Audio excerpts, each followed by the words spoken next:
Yesterday at the Game Awards, a new single-player RPG sci-fi game was announced, Exodus. So let's go over everything we know. I'm going to cover the release, the interviews, the trailer, and the lore and information found on the website. But first, let's look at the history of the studio behind Exodus. Archetype Entertainment was founded in 2019 by two former bioware veterans, James Olin and Chad Robertson. Olin worked for bioware for 22 years and worked on majority of their titles, but some popular ones are Baldur's Gate, Knights of the Old Republic, and Dragon Age. And Robertson was at bioware for 14 years, working on Star Wars The Old Republic and Anthem. The studio itself is comprised of devs from some pretty big studios, such as more devs from BioWare, 343, the studio behind Halo, Naughty Dog, and some other AAA studios as well. So not only is their roster pretty stacked, but they also have Drew Karpyshyn, one of Mass Effect's founding fathers, who joined Archetype in 2020 as their lead writer. And if you're familiar with Mass Effect, then you know who Drew Karpyshyn is. You know his writing. For me, this is enough to be interested in this game. Karpyshyn has always been an excellent sci-fi writer, and after leaving BioWare because it became too corporate, it will be interesting to see him spread his wings in an environment where he doesn't feel hindered. At BioWare, Karpyshyn said he lost his passion, and his job became just a job. But Exodus and being at Archetype has rekindled his passion. He says, "I know we have big shoes to fill. With BioWare, I was part of a legacy that will endure forever. We created some of the most beloved CRPGs in the past 2 decades. But I truly believe at Archetype we have the talent and the opportunity to do something just as amazing." The Archetype website emphasizes their focus on role-playing, and their mission is to create the greatest science fiction role-playing games in the world, which is a pretty heavy statement. But Exodus looks pretty interesting, so they could be a future heavy hitter in the sci-fi RPG genre. And as of right now, it looks like the game is in pre-alpha, as this trailer has pre-alpha gameplay down at the bottom, and that it's been captured on a PS5. In an IGN interview released today, James Olin and Chad Robertson revealed that this game will be a single-player game. And the premise is that you will create a character and play as a traveler. The traveler will be part of several travelers who will search the galaxy for ancient technology called remnants to bring back to your homeworld to help improve civilization, and these ancient artifacts will have choices and consequences surrounding them that influence your planet and entire civilization. You are able to have children, it sounds like, as well, and leaving them behind may result in them aging due to the time dilation and the effect of the gates. It sounds like this is the overall concept of how the time dilation will affect the world around you. They describe the situation with the child as the most basic effect the time dilation will have. And they've found some really interesting ways to incorporate time dilation that will have a lasting effect through your playthrough. And it also sounds like they want this world to have a pretty big impact by real science, specifically the real science behind time dilation. Whereas in Mass Effect, you have Mass Effect fields which are mostly made up. Time dilation is real and already exists. And this will be the core concept of the game. Additionally, this game will be on PC, PS5, Xbox, Series X, and S. And in several interviews released yesterday after the trailer reveal, Archetype has revealed that they want the game to be an introduction to a new universe. And hopefully, if it does well enough, that they can create more games in this world that they're building. And their main focus is this concept of time dilation. Whereas in other RPG games, you usually see your choices sometimes immediately, this will have consequences over time. These choices affect relationships with your loved ones and your entire civilization for generations. This concept seems to also affect the combat in other areas that they haven't even revealed yet. Their combat sounds like it has the potential to be pretty unique because of this time dilation factoring in. And it sounds like companions will be a major focus of the game. Robertson says that companions are featured in literally every game pillar that they've talked about so far, going from combat to exploration. They also emphasize in the interview that they will be focusing on single player for this first game, but don't rule out multiplayer as a possibility in the future. Robertson also revealed that the game is being made in Unreal Engine 5. Additionally, Robertson also said that the game may be rated M and that they will lean towards mature storytelling. And while there will be romances, the scenes won't be anything gratuitous. And when asked if there will be different endings, it sounds like they want player playthroughs to be entirely different than other players, not just the endings. During the reveal, we also learned that Matthew McConaughey will be voicing a character that has a unique relationship with the player character, but they were not in the trailer, so his character is yet to be revealed. The game will also feature third person and no space battles. First, I want to cover some pretty big info found on their website before going over the trailer because there is a ton here. The website reveals that we are June, heir of Orion Aslan, a legendary traveler from the world of Lydon, a renegade amongst the stars, a hunter of secrets and alien technology, inheriting the gift of neural induction from the mother Ava, born of celestial heritage. You are able to interact with celestial technology unlike other humans. Orion, your father, realized Lydon was slowly dying, succumbing to an ancient celestial technovirus known as the Rot. Stopping the Rot was beyond any human capabilities, even those of the mighty Orion Aslan. To ensure humanity's survival, Orion and Ava sired a child genetically engineered to bridge the world of humans and celestial, humanity's last hope. That child is you. So there is the player character's backstory. You're half human, half celestial, with access to celestial technology.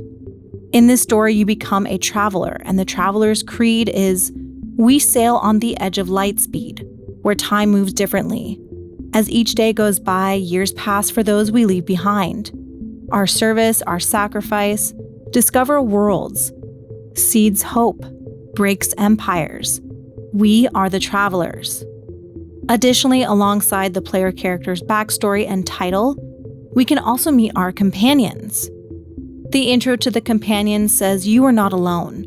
You are humanity's last hope, but you do not fight alone. As the leader of a powerful traveler dynasty, you will build a team of loyal companions who stand alongside you.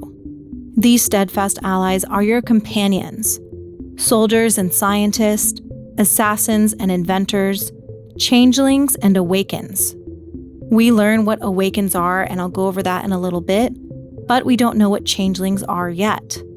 As you progress through your journey from salvager to savior, each of your unique companions plays a crucial role in your epic journey. In addition to providing firepower and support during missions, they offer guidance, insight, friendship, and even romance. Each companion has their own unique personality, motivations, and story to tell. There's 4 companions with silhouettes, 2 of which seem they are human, and 1 is Tom Vargas from the trailer. There is a short backstory on Tom that says, over the next 10 years, he traveled across the Centauri cluster, working as part of the crew on a variety of different missions. He learned to fight when his crew was killed. Then, on a routine delivery to Lydon, he met and bonded with other travelers, convincing Tom to stay in Persepolis. This was the beginning of his transition to becoming a traveler. I have to wonder if we'll get a trailer for each companion if we're seeing the initial one of Tom like this. The second companion looks of alien origin but with a humanoid body shape, maybe a celestial. The third companion looks like a smaller framed human woman, and I don't think this is Max based on how Max's story ends in the trailer, which I'll go over later. And lastly, the final companion looks like they may be a robot of some kind. Their shape looks very large and synthetic, and I wonder if this is one of those synthetic-looking aliens we fight and maybe bring to our side. Maybe a changeling. This page also says coming soon for the companions, so when those are revealed, I'll cover them later on. And I wonder if they'll add to this roster because 4 is kind of small for a companion list to choose from. And next up, we have a page on the Celestials, humanity's greatest enemy. As a result of time dilation, 25,000 years of evolution separate those now arriving in Centauri on ARC ships from Earth. Eventually finding and following the green signal sent up by those first human inhabitants, who found the Centauri cluster and claimed it as humanity's new home. Over the millennia, they have changed. Those early humans have been replaced by something more. A diverse range of alien peoples collectively known as the Celestials. To us, they are unrecognizable. To them, we are barely more than animals, primitive, backwards, and inferior. Together, these countless individual cultures comprise a massive, volatile cluster spanning civilization, and there is no room for us in the unfathomable grand design. Or is there? The Imperial Celestials of the Crown Domain, specifically the Crown Knights, are the oldest of the Celestials. Crown Knights are those Celestials who have chosen war as their preferred skill, sport, and art form. Their attitude towards war is straightforward and fierce. It is, after all, easy enough to extol the virtues of courage against the enemy when you have all the high-tech protections that celestial engineering can gift you with. And I'm assuming this is referring to those creatures from the trailer who are fighting on behalf of this specific celestial. Honestly, I love this concept. What would humans look like 25,000 years in the future, and how would we look at us now? It's an interesting concept. The website is pretty interactive and has even more related to the story that I'll cover more towards the end of the video because it has some pretty interesting prologue information. But first, let's look more at the trailer. And now that I've covered a little bit of the main protagonist, who this is in the trailer, and who the enemy is, we have a little bit more context to this trailer. And there's actually 2 trailers, so I'm going to break them down separately because they seem to tell the same story, but in 2 different ways. And I've slowed them down so you can see some more of the details. The game seems to be realistic, but with a slight stylization, which I really like. I feel like so many games these days are hyper-realistic, and we don't see many unique art styles with AAA titles anymore. Everything about this is really visually beautiful. The main character of the trailer, who the website revealed that his name is Tom Vargas, and Tom is actually one of the companions. Tom is exploring this planet with Maxine Trent. And this seems to be the main catalyst of the entire story, because this discovery leads to what is described as their salvation. Max falls through the ground and lands on a ship.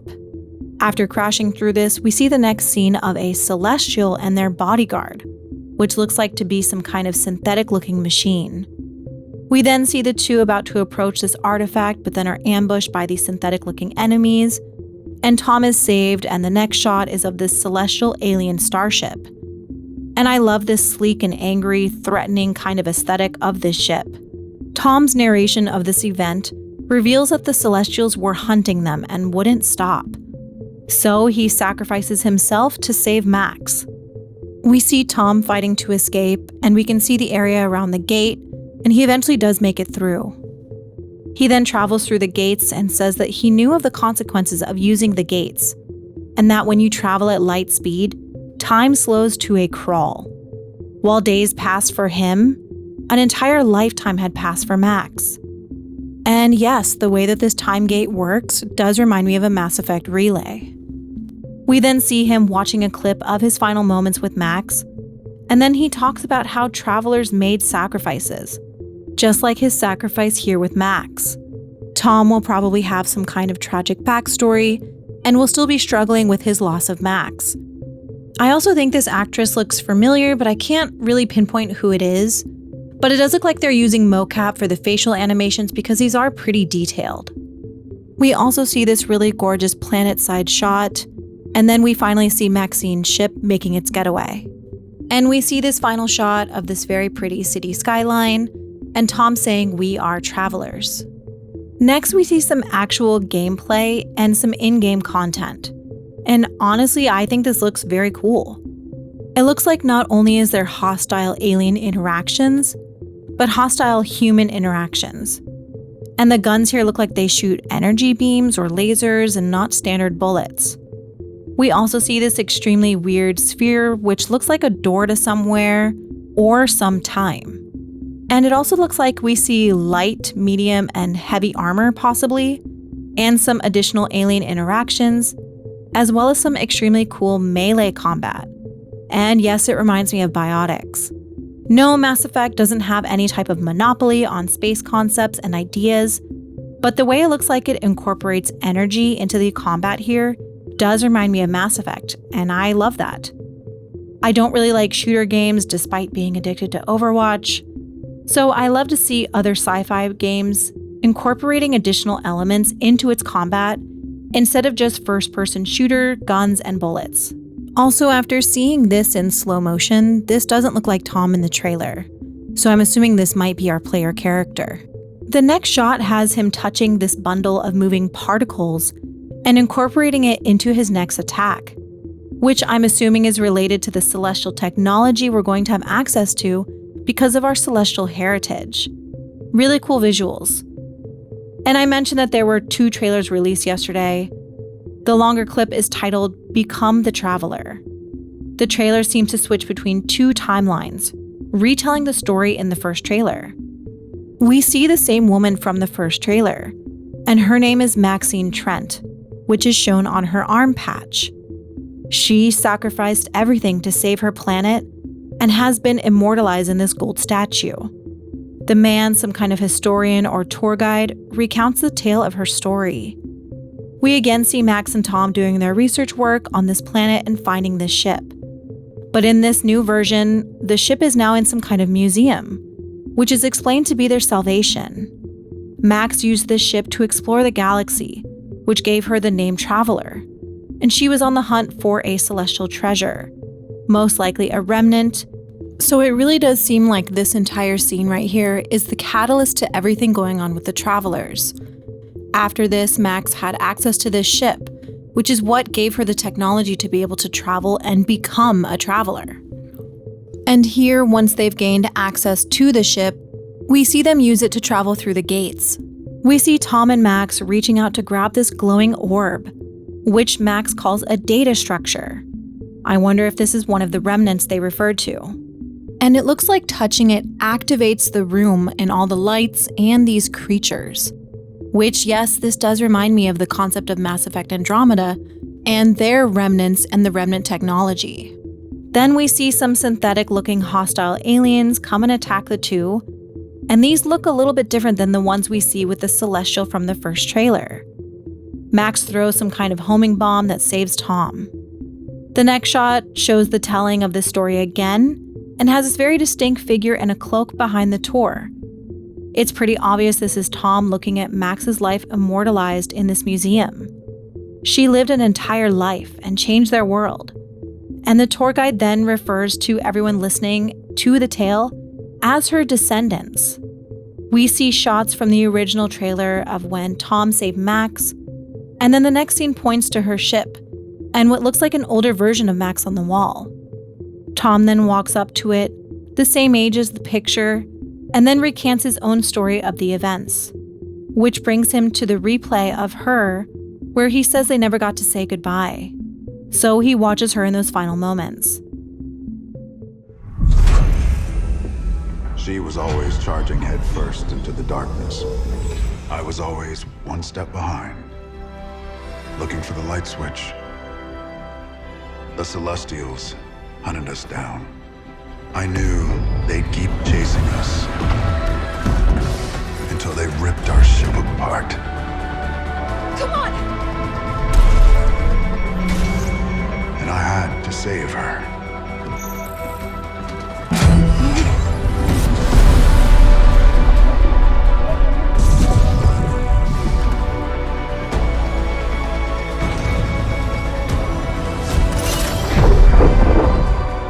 So, I led them away from this world, away from her.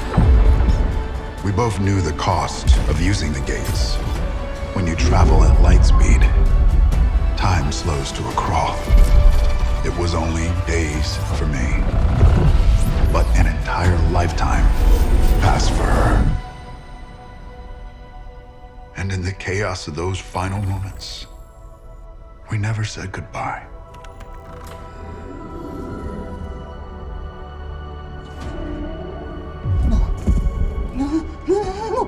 No, come with me!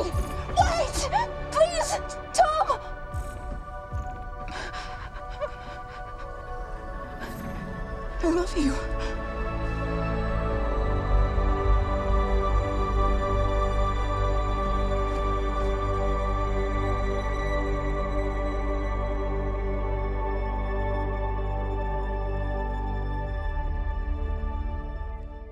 I also wonder if Tom's tattoo could be relevant to activating technology like we see him doing here. The guide then gives Tom her patch from her armor. And then the final shot is of him looking at the skyline with a bunch of ships taking off. Everything about this is absolutely my vibe. The focus on their love story, the cloak with the cool neck and hood, which yes, does remind me of the recently revealed N7. I guess cloaks and fancy collars are really in right now. But I love the overall aesthetics here, so I'm immediately sold. And aside from the trailer, there's a ton of information on the website that sets up the setting and timeline of the game. First, I'll go over the timeline and I'll summarize these, but definitely read them yourself as well. 2200 AD is called Exodus. Humans are fleeing Earth as it is dying. Arks are sent out in hopes of saving the human race, and these arks are both owned by the government and private organizations. They eventually find a habitable galaxy in Centauri, but it took a very long time to get there. Next up, 18,000 AD is called the Dawn Era. A lot of time has passed, and several arks finally reach the Centauri cluster, 16,000 light years from Earth. They begin colonization and send out signals to the other arks of their discovery. This signal, known as the Green World Signal, results in arcs slowly but steadily trickling in the Centauri cluster. And because so much time has passed, new arrivals struggle to adapt to the ark colonies that have already been established. Years later, 24,000, is the Remnant Era. The humans have settled in Centauri and have established empires that now have thousands of years of histories and descendants. Some of these original colonists begin calling themselves Celestials. These factions expand and fight for dominance over the Centauri cluster, and war begins. Known as the Formation Wars, a war between rival celestial empires takes place in 20,000 AD. This war is violent and has many casualties, resulting in the destruction of habitable worlds across the cluster. Ark ships are still arriving, but because of the war, they are relegated to smaller backworld worlds by the now dominant Celestials. Next is 30,000 AD, which is the Crucible Era. The Formation Wars have ended, and a powerful celestial species called the Elohim come out on top. They build the Gates of Heaven, an interstellar network linking all the system of Centauri, which brings a new era of exploration and trade. The Elohim maintain a powerful era of peace and prosperity for roughly 5,000 years, but they do eventually recede from the galactic stage, and a new celestial empire rises up to fill the void. The fate of the Elohim is unknown, but during their reign, they moved hundreds of planets around the Centauri system, including Lydon. And finally, 41,500 AD is the rise of the Aslan dynasty, which seems to be the setting the game is taking place in. A long-lost human ark establishes a colony on the moon of Lydon, buildings on top of ancient ruins created by the Detonir. After 2 centuries of hardships and struggling to survive, a human traveler named Orion Aslan emerges as Lydon's leader and savior. Orion is the main protagonist's father. Born in 2328 LR, which is Lydon Reckoning, Orion Aslan begins as a mercenary to become a legendary traveler and hero on Lydon, venturing out to space in search of advanced celestial technology to help Lydon succeed. Orion establishes the Aslan dynasty, a powerful network of loyal followers to rule over his homeworld during his long absence while he's traveling the stars. In 2476 LR, Orion celebrates the birth of his perfect heir, us, June Aslan, which was genetically created with both celestial and human DNA. Shortly after this, he leaves on one of his many journeys and never returns. Gideon Aslan, June's half-brother, so the protagonist's half-brother, seizes control of the dynasty and declares himself as ruler of Lydon, forcing June, us, the protagonist, who is a child at this time, to go in hiding. And that is all that we know about the timeline. Seems like our father is missing, and our half-brother kinda sucks, and we've been sent into hiding. Interesting family dynamics they've set up, though. I'm very intrigued. I love when games incorporate family. And to add some context to the world, and especially the arcs, there are some additional stories and videos on the Exodus website. So let's go over them because they are pretty interesting, and you can see some more character designs as well. The first chapter, titled That'll Do, is about a pig named Charlotte that seems like she can speak via telepathy. And this pig helps reveal an engineer who is stealing from one of the arcs to sell things on the black market. Charlotte is the first of her kind, an awakened pig.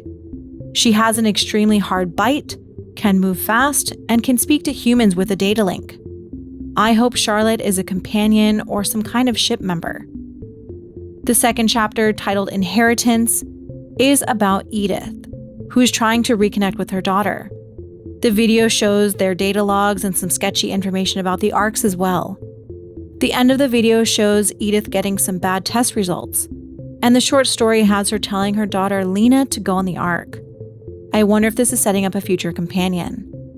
The third chapter, titled 99% Workable, is about some rich asshole Julius Barendown being awful as expected, but then he also gets an incoming match from some kind of dating app. There's also 6 options on the partner choices: human female, human male, human non-binary, non-human AI, non-human awakened species, and other non-specified.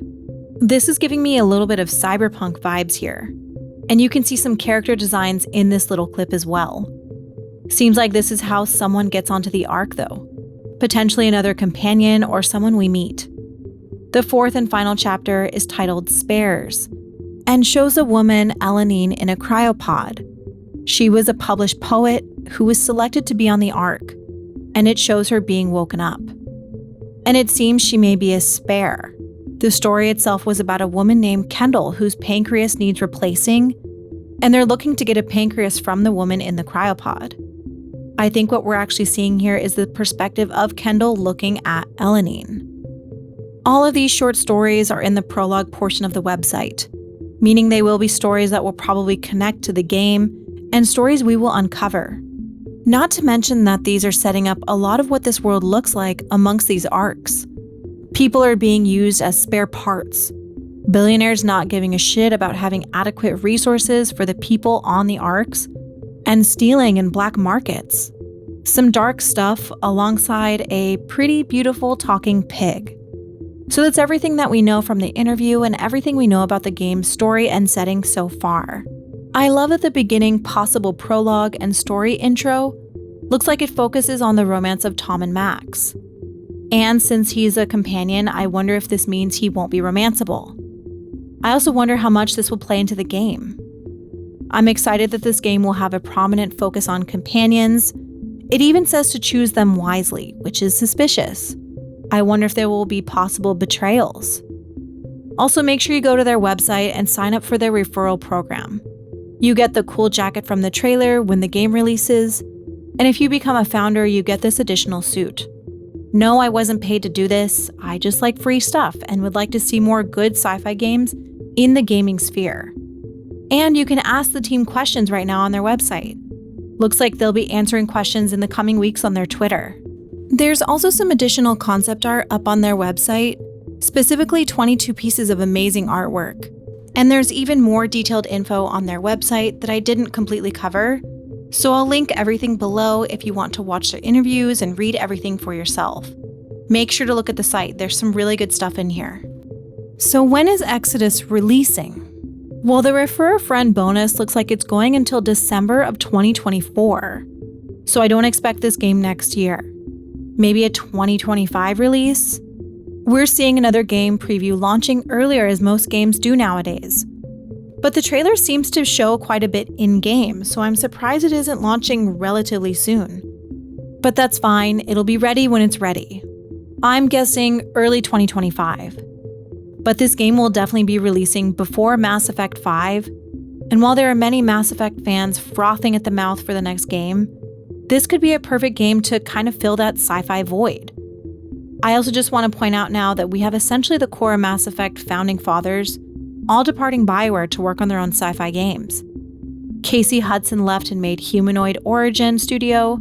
Mac Walters just recently left and formed another studio titled World Untold. And Drew Karpyshyn is working with Archetype Entertainment. And I just want to say that even though several Mass Effect original creators have left, there are still a ton of veteran devs on the project. So I know that people have concerns, but I'm honestly not that concerned, and I think it's beneficial to be able to get different games from different studios anyways. While Exodus is the only game we've seen real footage of, it seems like there will be absolutely several sci-fi games in the near future. And with Mass Effect 5 still being in pre-production, it seems like we're going to get several sci-fi games to tide us over until its release. And this is a good thing. More RPG competition alongside more sci-fis is only beneficial to sci-fi fans. We're going to have a ton of games to choose from. The future is bright for sci-fi games that focus on narrative, storytelling, companions, and choice and consequence, and I am excited. So what do you think of Exodus? I personally want to see what Drew Karpyshyn writes and will follow his work pretty much anywhere. So I'm excited. If you're interested in these studios and their upcoming sci-fi games, I'll be covering them and following them pretty closely alongside my Mass Effect content, so make sure to subscribe to my channel for more. And a special thank you to my channel members for your extra support. Leave all your thoughts in the comments, and thank you for watching.